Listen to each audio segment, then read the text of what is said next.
How's it going, guys, and welcome back to the channel. Today for you I do have what was going to be my impressions video for the closed beta of The Division. Unfortunately, I haven't had a chance to get that done, so what I wanted to do is do an impression slash preview of the open beta that's actually getting ready to start later this week on the 18th for the Xbox, 19th for the PlayStation 4, and the PC, running through the 21st for all three.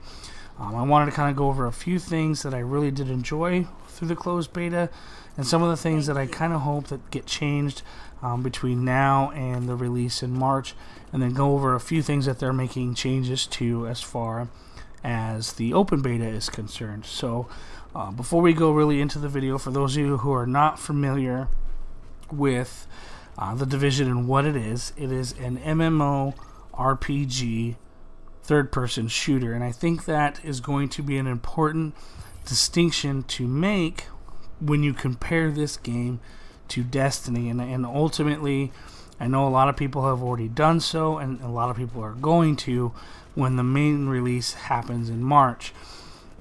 I think that's going to be an important distinction going forward, because it is going to be compared to Destiny, and we have to understand the differences between the two games and how they were marketed to the communities before they were released. But like I said, I don't want this to be a comparison video. That'll be something that I can do, or we'll probably do after The Division has released and we've had time to get in and actually play the game itself. So we're not gonna. I don't really want to compare that or do that in this video. I just really want to focus mainly on a few aspects of the game that I really did enjoy, some things that I kind of hope that they change, and then kind of what you can expect to see in the open beta, especially if you didn't have a chance to play the closed beta. So overall, I think gameplay is pretty solid within The Division. Its core mechanic is, like I said, it's going to be a third-person shooter, utilizing a lot of the cover-based tactics. So if you've played Gears of War, you're going to be pretty familiar with how this game is going to function. I honestly, personally think the cover, and the transitions are a lot smoother than what they were in the Gears games. Mainly, probably more likely due to technology. I mean, those are older games, but it just feels a little more fluid. It feels the transition from one cover to the next cover, seems very fluid, seems very natural. It's not clunky. I don't have to manually do it on my own. So it adds to a better flow of the game.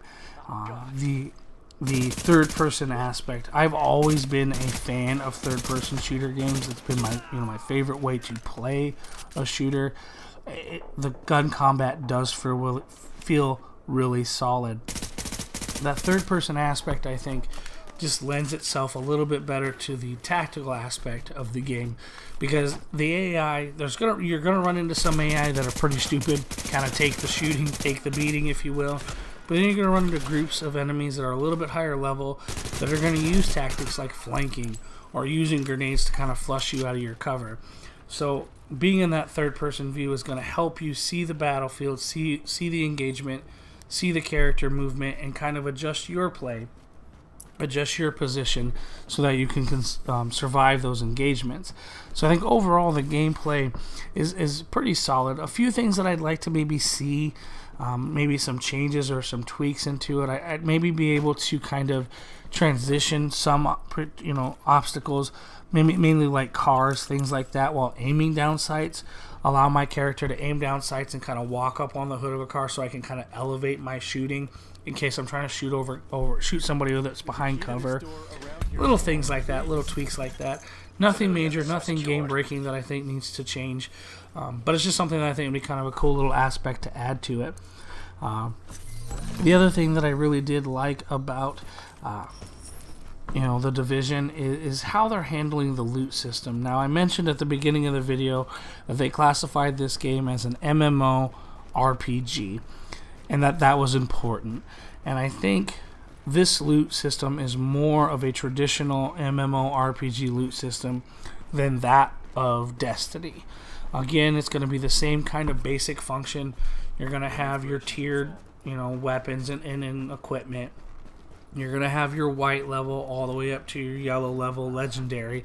And with the Division being rooted in more realistic type environment or realistic type world, you're going to have regular, traditional, realistic guns. They're not going to be crazy legendary guns or anything like that. You'll just see higher accuracy stats or aiming down sight stats or penetration against armor or whatever the case may be between the difference of weapons. Same with your equipment. One jacket might give you 5% defense against fire or something along those lines. So it's going to be centered more around realistic. But I think the part that I like the most about it is it just feels like a normal loot system, how a loot system should function. Now, I can say I don't think anybody has really come up with a good idea of how the rates are going to work as far as drop rates in the world. You're going to be able to get loot through many of the traditional ways that you get loot in other RPGs or MMOs, off of enemies you kill. There's going to be caches and drops throughout the world that you're going to be able to find, be able to help civilians. They'll give you things. There's going to be merchants. And another thing that they're adding in this game that you didn't get in Destiny is you're going to have the ability to craft weapons based off of blueprints you find within the world. So you're going to have many different ways of getting loot and improving loot throughout the course of the game. But the little tweak that I like the most about the loot system is going to be how they are handling the attachments within the game. Most guns are going to have anywhere from 3 to 4 attachment slots. Pretty standard, a grip, a silencer or a barrel, a scope, things like that. So you're going to be able to put those things on your guns. But the attachments themselves are also going to come in varying levels. So you're going to have a white grip all the way up to a legendary grip. Again, all going to be providing just different, higher increased, bonus for accuracy or hip firing or whatever the case may be. But the part that I like the most about the attachments is they're not going to be locked to the weapons you put them on. So if I have a green M4 and I found a blue grip, a blue silencer, and a legendary scope, and then I find a legendary M4, I can take all of those attachments off, put them on the new gun I found. I can sell the old gun, I can scrap the old gun, whatever I want to do with it, and I can continue to play now with a better gun. And I think the reason I like that the most, and the reason that I think that actually works better than what Destiny's loot system did, is I think it's going to add to the overall experience of the game, mainly in the realm of customability, if that's even a word. The thing with Destiny is with the loot, everybody was searching for the same legendary, albeit, armor, ghosts, relics, actual weapons. Everybody was looking for the same thing. So inevitably, everybody was going to look the same. Everybody was going to play the same. The Division, there could potentially be that. Everybody just, if you're a player that just gets a legendary and slaps everything on that way, you may look like somebody else.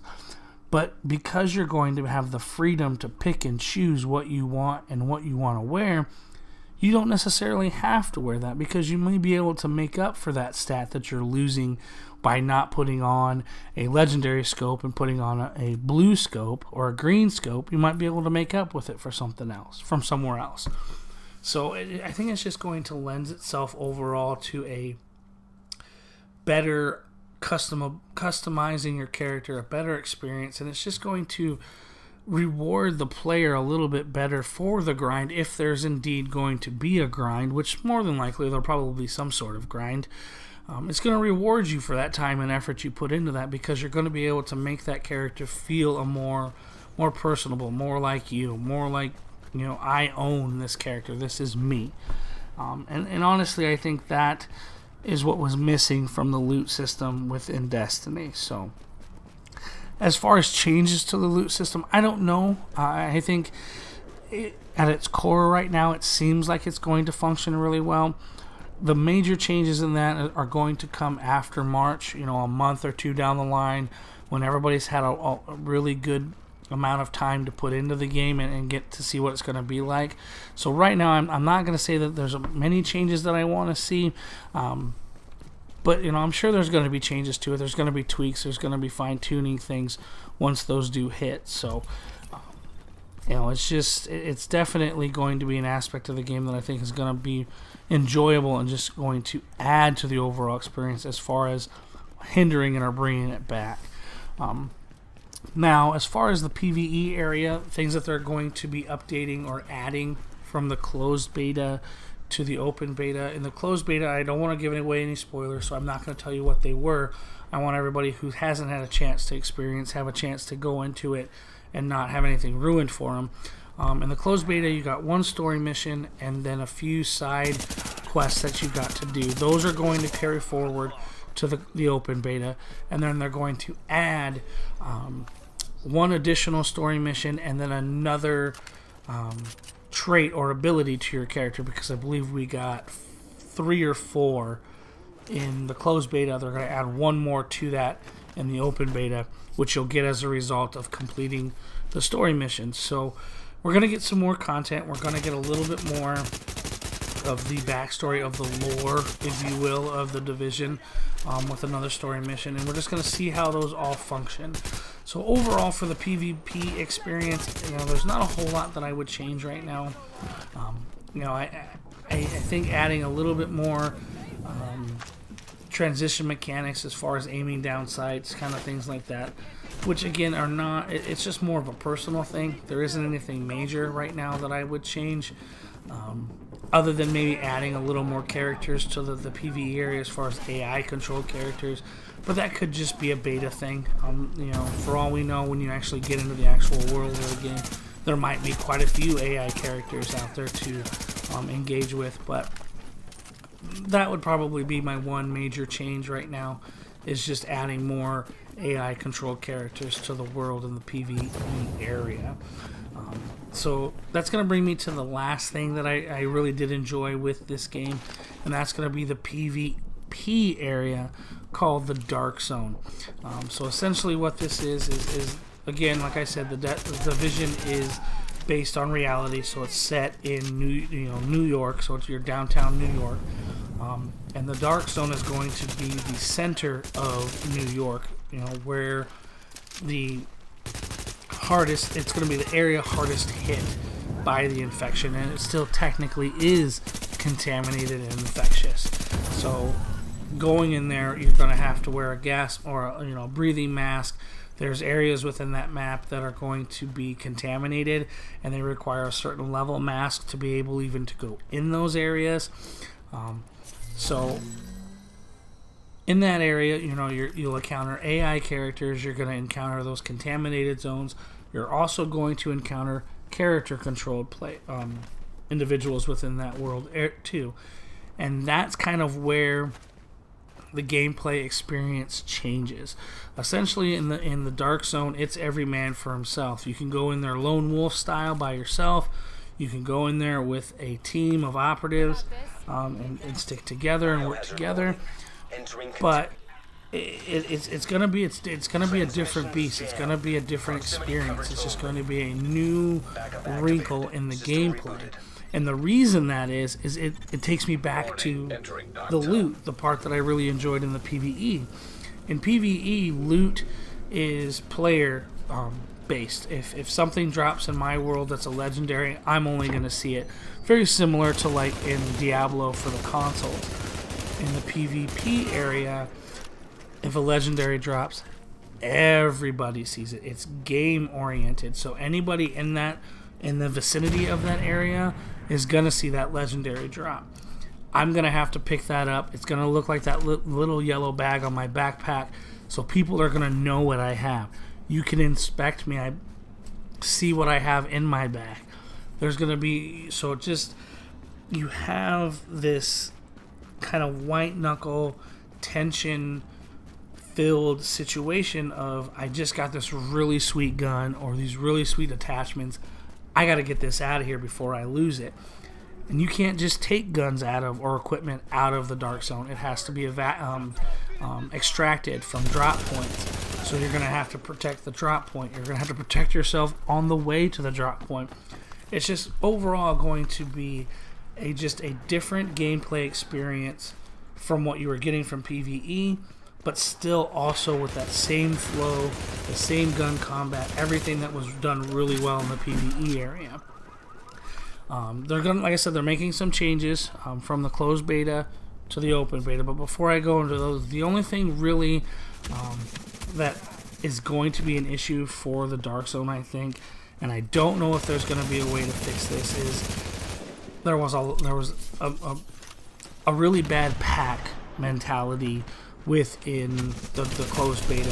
I ran into a lot of 3-4 man groups that all they were doing were basically just hunting people down, stealing their stuff, which again, I understand that's what it's meant for, but I don't know if eventually that's going to scare people off from going in there, especially if you don't have anybody else that you're playing with. So I don't know if there's anything that they can change with that, or any ways that they can kind of balance things.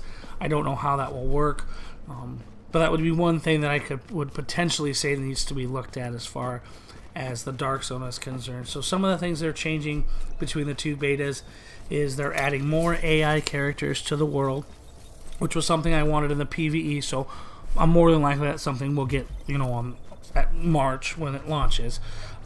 This time they're going to be a little bit harder to kill. They're going to increase their difficulty. So not only we're going to get more stuff to kill in the Dark Zone, but they're going to be harder, more of a challenge. And then they're going to essentially change how going rogue works.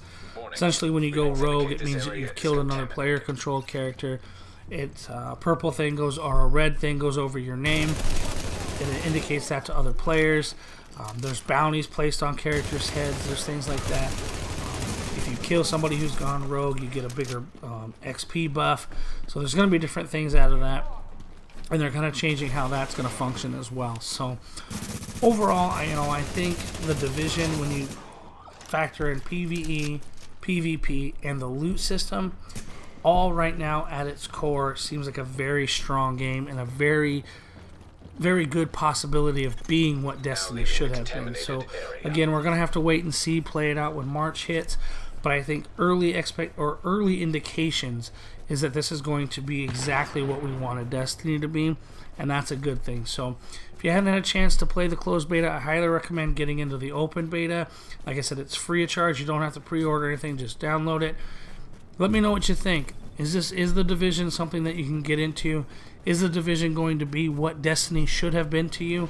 Or are you worried that it's going to be kind of status quo with this type of game?